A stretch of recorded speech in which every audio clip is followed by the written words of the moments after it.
गरीब माँ और 5 बेटियों का गाजर घर। बाबूजी, रोटी बना दी है, खा लीजिएगा, मैं खेत पर जा रही हूँ। तभी खटिये पर से बूढ़ा रामा खांसते हुए बोला, अरे बहू, ये ले, मेरी शॉल लेती जा, बाहर बड़ी ठंड पड़ रही है। नहीं बाबूजी, इसकी जरूरत आपको ज्यादा है, क्योंकि घर में ओढ़ने को एक भी कंबल नहीं। माँ, आज हम तीनों भी आपके साथ चलेंगे खेत पर बच्चों, तुम्हारे पास स्वेटर भी नहीं, सर्दी लग जाएगी। माँ, जल्दी तो आपको गुलिया दीदी और तानी दीदी को भी लगेगी। अगर हम जब एक साथ मिलकर खेत पर काम करेंगे तो ज्यादा पैसे आएंगे और फिर हम कंबल खरीद लेंगे। मेरा राजा बेटा कितना समझदार हो गया है, माँ के दुख को समझने लगा है। सरिता अपने बच्चों के साथ खेत पर आती है, जो कि जंगल के पास पड़ता था। बच्चों, हमें आज के आज खेत जोतकर गाजर की फसल बोनी है। सरिता की चारों बिटिया और राजा भी कड़ी मेहनत से बंजर खेत को जोतते हैं और फिर सब मिलकर खेती करते हैं। दिन बीतते हैं। एक रोज जब सरिता घर आती है तो वो अपने पति को घर में जुआ खेलते देखती है। अरे बिरजू, भूख लगी है। ये ले, दारू 2 घूंट मार ले। अरे खाली दारू, इसके साथ कुछ चखना मिल जाता तो मजा आ जाता। अरे देख बिरजू, तेरी लुगाई आ गई। बिरजू को घर में जुआ खेलते देखकर सरिता बौखला कर बोली, अजी, तुमको शर्म नहीं आती? घर में जुआ खेलते और दारूबाजी करते। तो फिर बोली, अरे जानती नहीं, पति परमेश्वर होता है और पत्नी की जगह पति के पैरों में होती है। चल जल्दी से मेरे लिए अंडा ऑमलेट बना और गरम रोटी भी। तुम्हें अब मुफ्त का खिलाने को राशन नहीं मेरे पास।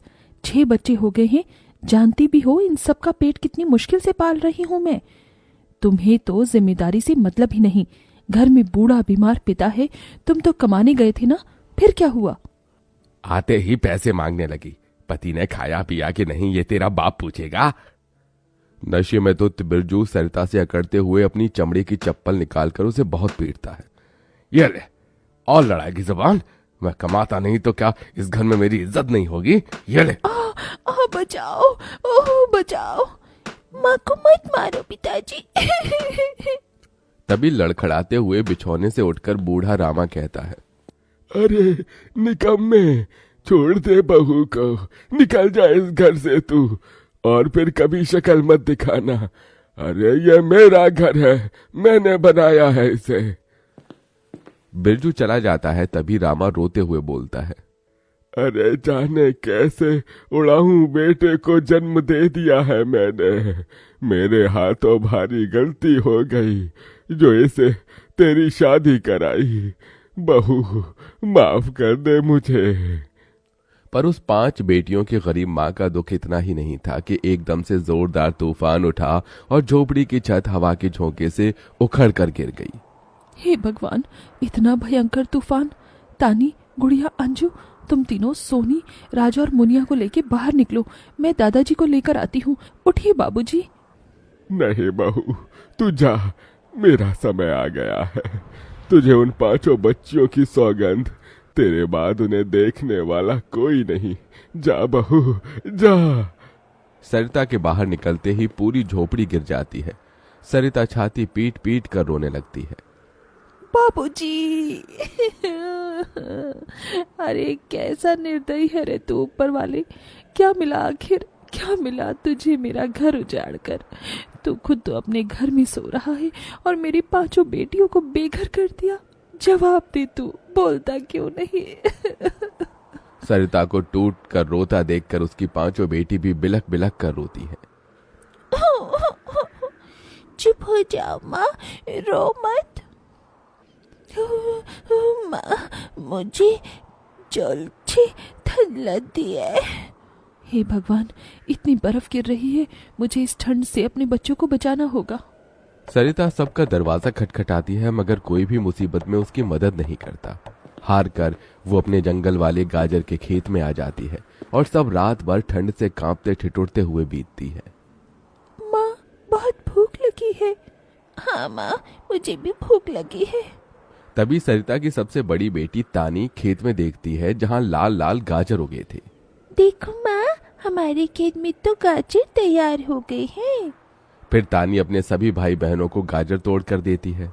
ये लो मेरी बहनों, गाजर खा लो। अपनी बेटियों को ठंड में ऐसे देख उस गरीब माँ का मन अपार दुख से भर जाता है। अपनी इस गरीब लाचार माँ को माफ कर देना बच्चों, तुम्हें ये ठंड भोगना पड़ रहा है। तभी एकदम से दिन का माहौल रात सा हो जाता है और तेजी से बर्फ गिरने लगती है। बाप रे बाप, एकदम से इतनी ठंड, ऐसे तो बिना घर के हम बच नहीं पाएंगे। तभी सरिता अपना आंचल उन पर उड़ाती है, मगर बच्चे थरथरा उठते हैं कि एकदम से गुड़िया कहती है, माँ, तानी दीदी, हम अपना घर बना सकते हैं। मगर कैसे बिटिया, हमारे पास पैसे भी तो नहीं। माँ देखो, हमारे खेत में कितने सारे गाजर उगे हैं, हम इसी से अपना घर तैयार करेंगे, पर हम सबको साथ मिलकर मदद करनी होगी। राजा बेटा, जब तक कि हम गाजर घर तैयार नहीं कर लेते, तुझे अपनी छोटी बहनों का ख्याल रखना होगा। रखेगा ना? हाँ माँ, रखूंगा। सरिता आग जलाकर अपने दोनों सबसे छोटे बच्चों को उसके पास बिठा देती है और खुद अपनी चारों बेटियों के साथ उस भयंकर ठंड में गाजर घर बनाने लगती है। अंजू, सोनी, गुड़िया, तुम दोनों मुझे और तानी दीदी को गाजर तोड़ तोड़ कर दो, हम घर बनाते हैं।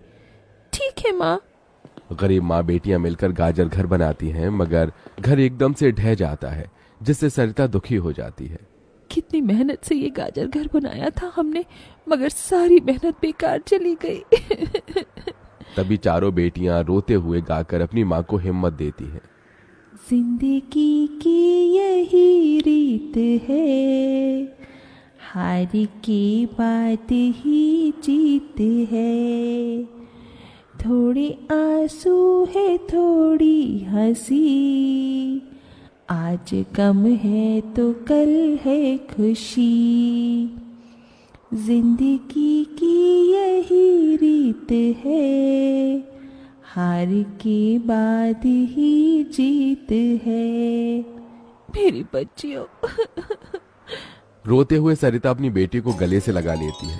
वो फिर कोशिश करते हैं, कई बार उनका गाजर घर बिगड़ता है। तभी गुड़िया कहती है, माँ, अगर हम अपना गाजर घर मजबूत बनाने के लिए पहले लकड़ी फट्टे से ढांचा बना लें, तो फिर हमारा गाजर घर नहीं गिरेगा। सब ऐसा ही करते हैं, जिससे उस बार उनका गाजर का घर मजबूत बन जाता है। सरिता अपनी पांचों बेटियों और बेटे के साथ घर के अंदर आती है। तब जाकर उनके शरीर को गर्माहट महसूस होती है। अरे वाह माँ, दीदी, आप सबने कितना सुंदर गाजर घर बनाया है, और ये कितना गिलम भी है। तभी सरिता अपने बेटे बेटियों का मुंह देखती है। सबकी आंखों में भूख थी। मैं जानती हूँ तुम सबको भूख लगी है ना, अपनी माँ को एक दिन दे दो, मैं कल काम ढूंढ लूंगी। ठीक है, आज हम ये गाजर खाकर सो लेंगे। आप भी खा लो ना माँ, आपने 2 दिन से कुछ नहीं खाया। सोनी अपने नन्हे हाथों से अपनी गरीब माँ को गाजर खिलाती है। अगले दिन सरिता ठंड में इधर से उधर काम ढूंढने भटकती रहती है, मगर कोई उसे काम नहीं देता। इधर अब उसके खेत के गाजर भी खत्म हो गए थे, जिससे उसकी बेटियां भूखी थी और उसकी दुधमुही बेटी भूख से रोई जा रही थी। माँ, मुन्ना को भूख लगी है, उसे खाना चाहिए। छोटे बच्चे खाना नहीं खाते राजा, इसे दूध पीना है। हे बसुरी बजैया, एक माँ की ममता की इतनी भी परीक्षा मत लो कि वो अपने बच्चे को दूध भी ना पिला सके। तभी सरिता को द्वार पर एक गाय के रंभाने की आवाज सुनाई दी। माँ, लगता है बाहर गाय आई है। सरिता अपनी बेटियों के साथ बाहर आकर देखती है तो गाय के थन से दूध की धारा बहे जा रही थी। इस गाय के थन में कितना दूध गिर रहा है। सरिता गाय का गर्म दूध अपनी बेटी को पिलाती है। तभी गाय उसके खेत में जाकर गोबर कर देती है, जिससे एकदम से जादू होता है और खेत लाल चमकदार गाजर से भर जाता है। माँ, ये तो कोई जादुई गाय लगती है। देखो, हमारे खेत में कितने गाजर उगाए। हाँ गुड़िया, मैं जादुई गाय हूँ। मुझे वरदान प्राप्त है, जिस भी बंजर खेत में मैं गोबर करूंगी वो फसल से भर जाएगी। मैं इससे पहले भी तुम्हारे खेत में आई थी। इसका मतलब गौ माता, आपकी वजह से उस वक्त भी मुझ गरीब के बंजर खेत में गाजर उगी थी। आपका कोटि कोटि धन्यवाद गौ माता।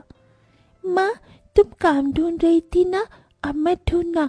तुम तो कितना अच्छा गाजर का हलवा बनाती हो, और गाय के दूध से खोया, घी, दूध सब बनता है। तुम हलवा बनाकर बेचो। सरिता उस गाय के दूध से घी खोया तैयार कर लेती है और गाजर का हलवा बनाकर बेचने लगती है, जो कि लोगों को खाने में स्वादिष्ट लगता है। उसकी अच्छी कमाई होती है, जिससे उसकी आर्थिक स्थिति ठीक हो जाती है और वो गाय उसके गाजर घर के बाहर बंधी खेत के गाजर और घर दोनों की पहरेदारी दिया करती।